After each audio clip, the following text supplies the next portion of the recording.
C'était un soir d'automne, dans une grande ville agitée.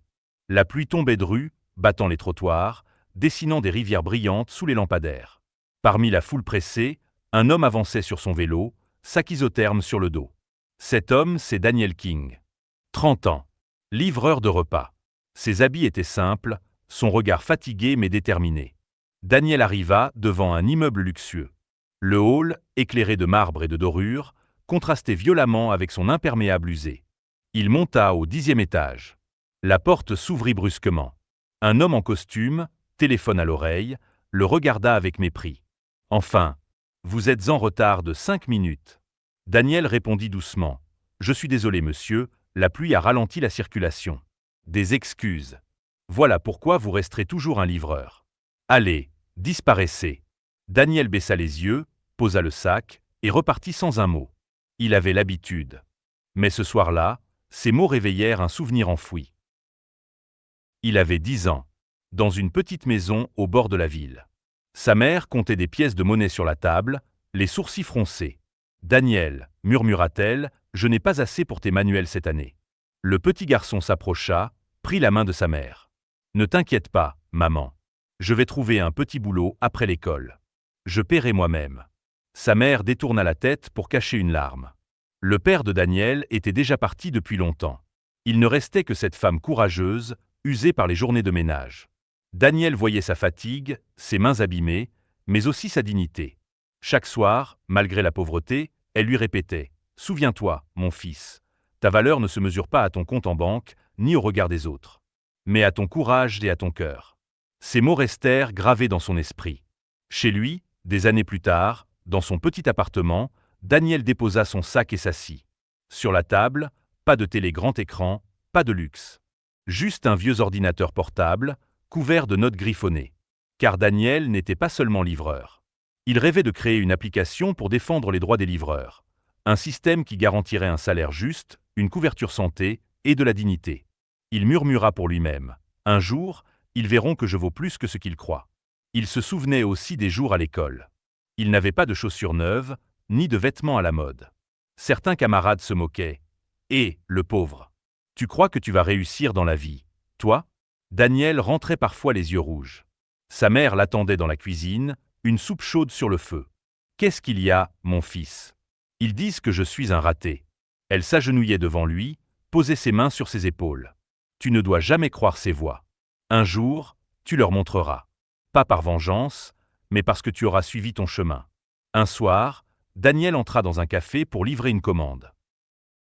En posant le sac, son carnet tomba. Une jeune femme le ramassa. Elle s'appelait Amélia. « Qu'est-ce que c'est ?»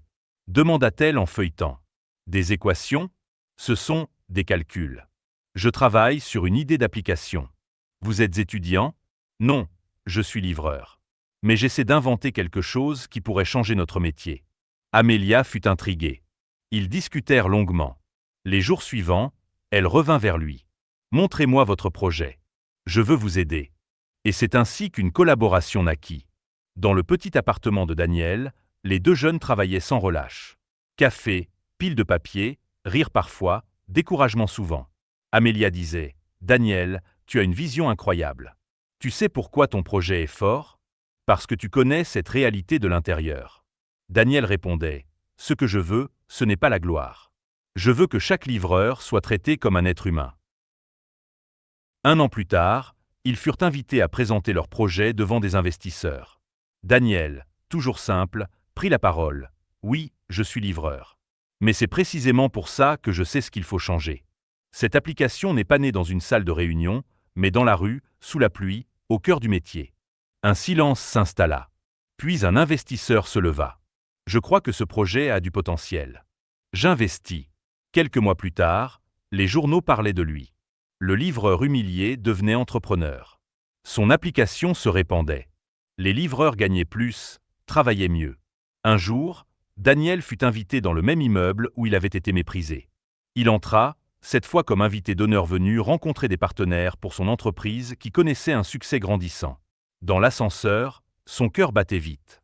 Il se souvenait de ce couloir, de cette porte et de cette humiliation qu'il avait encaissée en silence. Arrivé à l'étage, la porte s'ouvrit. Et ce fut le même homme. Costume impeccable, téléphone à l'oreille, mais le visage figé. L'homme resta d'abord muet. Ses yeux s'écarquillèrent. « Vous êtes ce livreur ?» Daniel répondit avec un sourire calme. « Oui, je suis toujours Daniel King. Mais aujourd'hui, je suis aussi le fondateur d'une entreprise qui aide des milliers de livreurs à mieux vivre. » L'homme eut un rire nerveux, mal à l'aise. « Je ne pensais pas que… » Il balbutia, incapable de trouver ses mots. Son ton hautain avait disparu, remplacé par une gêne palpable.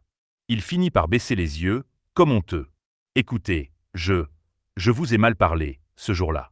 Je pensais que, enfin, que vous n'étiez qu'un simple livreur. » Daniel le fixa sans colère, mais avec une profonde sérénité. « C'est exactement ça. Vous avez cru que mon uniforme définissait ma valeur. Mais personne n'est juste son métier.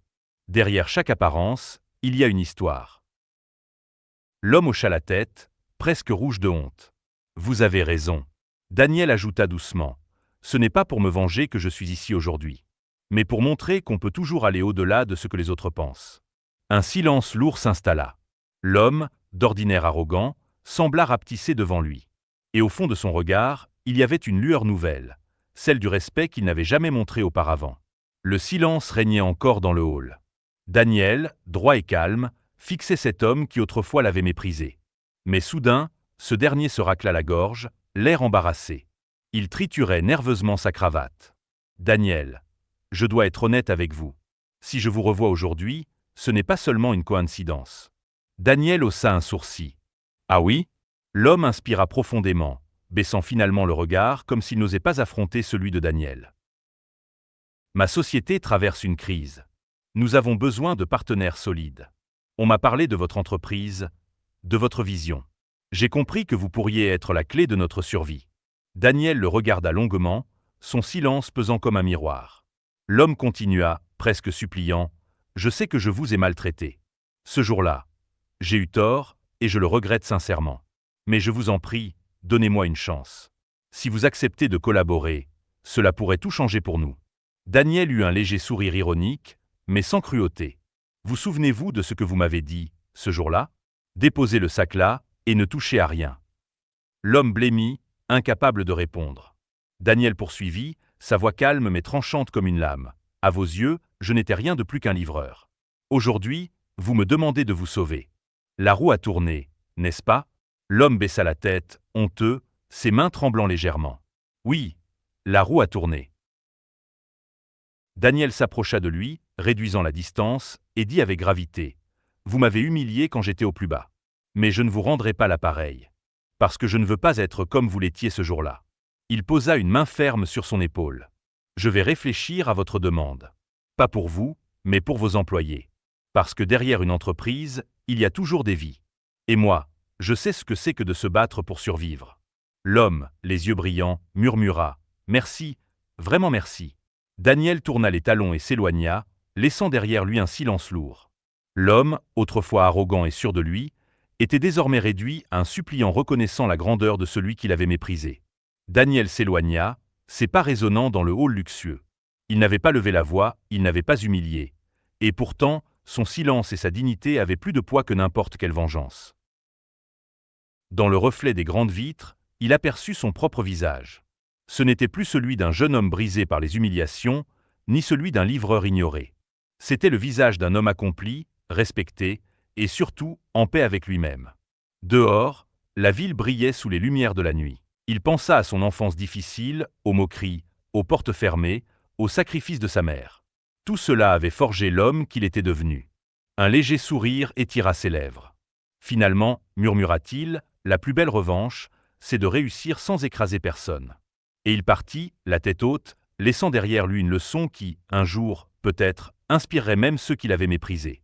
Car au-delà des apparences, la valeur d'un être humain ne se mesure jamais à son statut, mais à sa persévérance et à son cœur. Si cette histoire vous a touché, montrez-le en laissant un like et en vous abonnant à la chaîne. Parce qu'ici, chaque récit vous rappelle qu'au-delà des apparences, se cache toujours une vérité plus forte.